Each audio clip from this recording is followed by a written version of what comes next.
You know how everyone online is obsessed with minimalism? The clean spaces, the white walls, the beige lifestyle. That's not me. I am a maximalist. What does this mean? I like colors, I like layers, I like stuff. And it's something that is slowly driving me insane.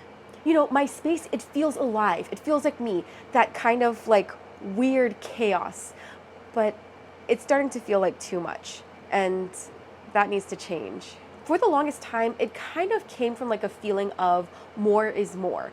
And I've never been like an extremely tidy person where everything has a home and gets put away in it. But this is something that I am currently trying to change as a recovering maximalist, as I like to say. This sounds really like I'm smelling my own farts when I say this, but as someone who is a creative, I own a business all around creativity. Stuff feels like creativity. It feels like something that you need in order to be this creative type of person. But that's not necessarily the truth, and it is something that I am slowly coming to terms with. Cleaning takes longer, organizing feels heavier, and my energy, especially on tough days, just isn't there.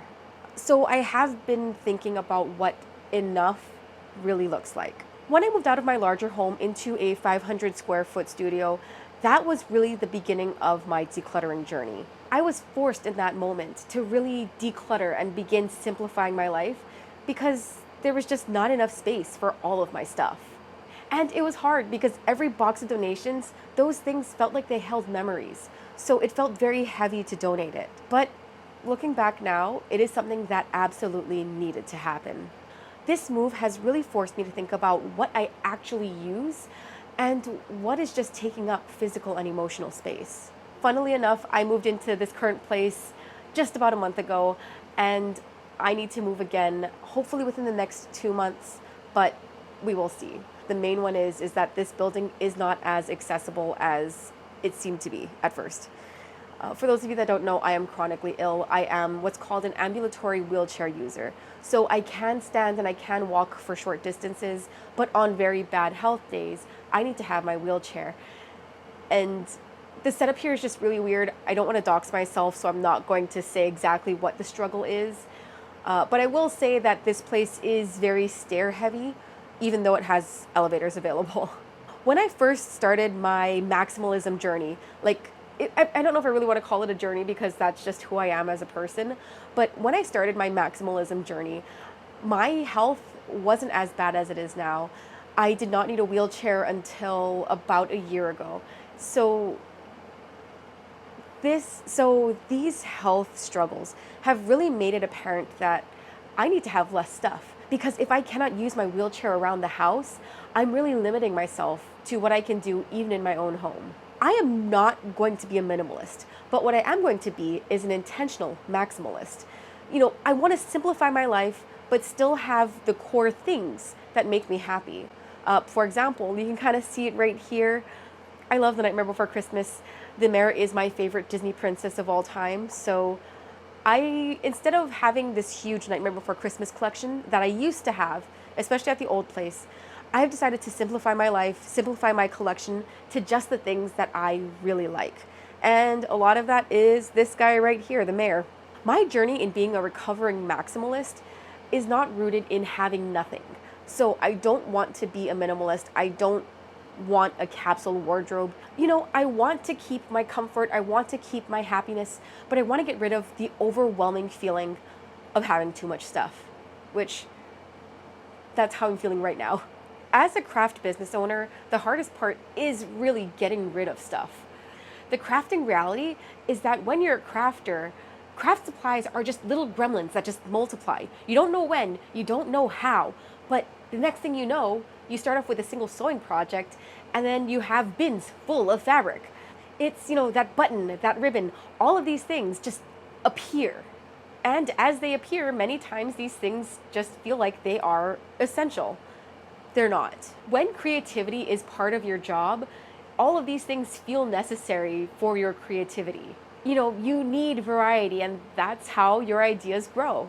Don't get me wrong, my hoarding ways have definitely aided me in the past, where when I try a new craft, I already have something that I've only used like 2 times before. But that is the exception, it is not the rule. Get rid of the thing because you can always repurchase it if you absolutely have to down the line. The way that I think of it is that if my creative space stresses me out, it's not that creative. Right now, one of the biggest struggles is that I'm trying to find the piece, that very nice center point between being artistic and creative, as well as being an intentional maximalist. By the way, if you're new here, hi, my name is Toxie and welcome to Toxie's Home. I am a recovering maximalist who is living in a small space with chronic illness and dogs. On this channel, we find gentle, realistic ways to have your home be clean, realistic, but still budget friendly. If that sounds like your kind of vibe, where we make progress without pressure or guilt, please hit the like on this video and don't forget to subscribe to Toxie's House. The hardest part about simplifying as a maximalist is that everything feels like it has a story. You know, that candle from that vacation, the shirt you swear you would wear again and not only on that trip, the cute bowl that would be a fun project someday. These things do not just feel like clutter, they feel like memories. So my journey was that I had started small. I started with just one shelf or one section or just one room, half an hour a day to declutter and then assess. Every time I let something go, it was a little difficult, I'm not gonna lie, but once it was gone, everything felt lighter. That right there is one of the most rewarding parts of decluttering and reining it in as a maximalist. Because simplifying isn't just about tidying up. It's about creating breathing room. And honestly, on days when my energy feels low, that little bit of extra space makes everything feel possible again. I used to think that minimalism and maximalism were complete opposites. Now, I think they're both about the same thing, which is living intentionally. You can love color and texture and abundance, but still live an intentional, organized life. Simplifying isn't losing yourself. It means keeping what matters most and making space for peace, joy, and easy routine. Every small step counts. Even if I just do one counter, wash and fold one load of laundry, find one item to donate or sell. It is those little moments of effort that slowly build the home and life that I want to live in. So yeah, I am still a maximalist, but I'm trying to be a recovering maximalist, an everything maximalist, from that to an intentional maximalist. Because honestly, one of the most beautiful things that you can provide for yourself is space.